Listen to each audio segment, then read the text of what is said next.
Friends, for this I must remind you of the notion that only because something is not done today does not mean it is wrong or not sanctioned by Torah or halakha.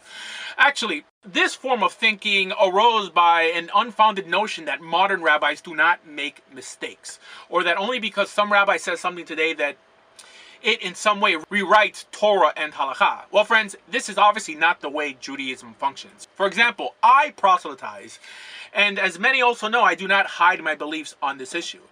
And I know that to many this may sound heretical, when, Judaism, as you know, never taught against this. So what's the problem? Oh, what, that your rabbi told you that it's not allowed in Judaism? Well, did you ever ask your rabbi, where does it state this? Did you ever ask if this was halakha or just tradition or custom? And if just a custom, when did it begin? Well, the truth is that there is not, nor has ever been, a prohibition against proselytizing in the Jewish world, neither in Torah nor in any Mishnaic, Hashkafic, nor halachic source. And my friends, I honestly believe that your rabbi knows this very well. As a matter of fact, there are actually many sources that teach that it is actually a good thing to do, which is, as you know, is what I believe and teach. And in my opinion, was also the belief held by most of our Torah leaders throughout history. But again, apart from the many historical sources that can attest to this fact, this is ultimately, from a practical level, just my personal opinion. Not that I would ever say that if a Jew did not actively encourage non-Jews to become Jewish, that they would deliberately be breaking some halakha. However, what rabbis do not have the right to do is to call me a heretic for encouraging people to do so based on logic. Again, because it is a fact that there was never a prohibition not to do so in Judaism, in Torah, nor halakha. And yes, I teach that most Jews throughout history did proselytize, but at least not publicly, mainly because for the last 3,000 years, it has been hazardous to our existence. But not because of Judaism, but solely because of the outside world fighting back against it, and not because, like I said, Jews thought it was a bad idea. Which actually only began post the 13th century, based on some Kabbalistic notion of non-Jews being intrinsically spiritually inferior. Also, friends, what does the word proselytize really mean to you? Because I have a feeling that people understand it to mean something that it really does not mean. In other words, for some crazy reason, many people think that it means forced conversions. Well, friends, it doesn't. It just means encouraging others to consider what you believe, and that's it. In other words, they could take it or leave it.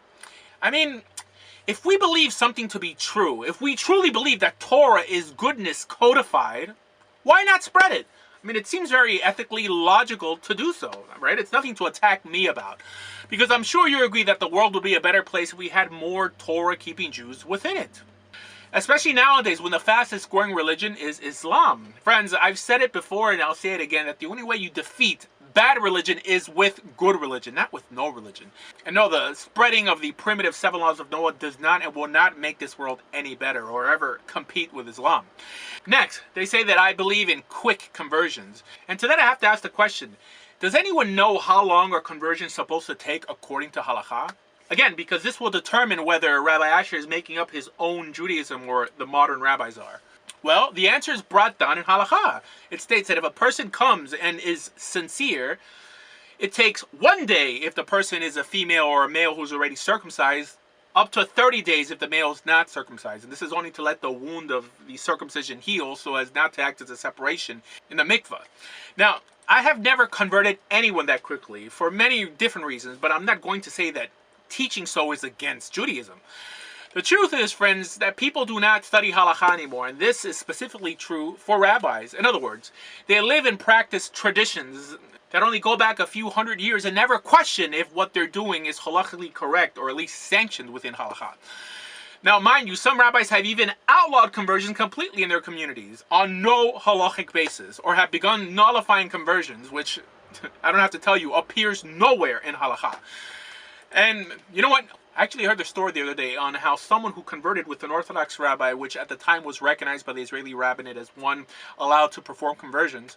Well, anyways, this kid eventually died and was buried in a Jewish cemetery with a Jewish funeral. And later on, the Israeli rabbinate chose to disqualify that rabbi from performing conversions.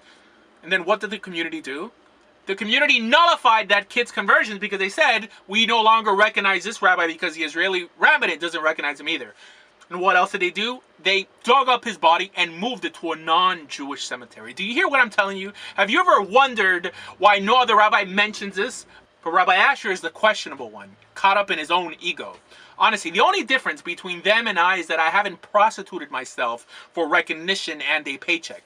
Not to mention the fact that they do not even let non-Jews enter their synagogues to pray in places like South America and virtually 95% of the known world. Did you hear me? That they don't let people enter their synagogues to pray to the Almighty. Honestly, do you have to be a convert to feel for them or just be ethical? Also, do you have to be a convert to travel to places where people have been living like Torah Jews for decades, but have not been able to convert because the rabbis in their area banned it? And these people are Torah observant individuals who, again, are not even allowed to enter the local synagogue to pray. And if they insist, they get arrested. So what do? I go and I convert them and I help them start their own communities and their own synagogues. And I'm the one starting my own religion. And no, that this is a practice almost completely spearheaded by groups like Chabad, which is one of the main reasons I oppose their ideology. And regarding groups like Chabad and the like that I publicly oppose, friends, you must know that I personally do not have anything against any person of Chabad, but rather have and continue to attack their hateful ideology that fuels that movement. So it's against ideology, not hating Jews, which is a courtesy that rabbis do not show my group. In other words, unlike other pulpit rabbis which I accuse of being puppets of their board, I do not attribute evil intentions to the shluchim of Chabad, but rather I believe that they are just theologically confused, and that's it. Unlike the ad hominem attacks made on me and my group, accusing us of actually having evil intentions. And what's the problem with Chabad's ideology? Well, mainly that they separate the world tribally instead of ethically, by classifying souls as either intrinsically superior or inferior. And it is this idea that drives the whole Chabad hashkafa. The primitive belief that blood still matters. And unfortunately, this ideology has now been adopted by the mainstream Orthodox world, which I would honestly say is one of the main reasons we're hated around the world. Not because we keep Torah, but because we believe and teach that we prefer blood over ethics, which is a concept that I have always taught and backed up with sources as something antithetical to Torah. And this is the whole reason, the sole reason why they prefer non-Jews to remain Noahides or resident aliens. Why? Because they do not want them infecting their spiritual gene pool. And another accusation on why do I make such an effort to help converts or those converting is solely on the fact that I myself am a convert, not out of some altruistic urge. Well, many fail to understand that from a Torah perspective, ve'ahavta et hager, loving the convert, is one of the top 3 most important mitzvot in all the Torah that Israel's survival depends on. The other 2 are helping the widow and the orphan. I mean, honestly, when was the last time you ever seen this given any priority in the Jewish world, when we know that the Torah holds it on such a high level? The opposite is actually done. For example, when someone comes to convert, they teach that we supposedly have a law to turn them away. Not once, but at least 3 times. Friends, did you ever ask, where is this in halakha? Because the truth is that it is not there, and it is ultimately just another way of mistreating the convert. And has anyone ever accused these rabbis of making up their own form of Judaism because of this practice of deliberately breaking a Torah command? But Rabbi Asher is the one making up his own Judaism because he does not push away and even encourages them. Friends, the truth is that the job of the Jew in this world is to improve it through Torah. So how are we supposed to improve it if we are proactively hiding it from the masses? Well, on a daily basis, many religious Jews end up dropping Torah for secularism. Or you don't care and just do what your rabbi tells you. Well, that just means that you and your rabbi are moral idiots. In other words, you have people dying to leave Judaism, and at the same time, we're going to make it difficult for new adherents to come in? Again, when there is no halachic or rational reason to do so? Come on, people.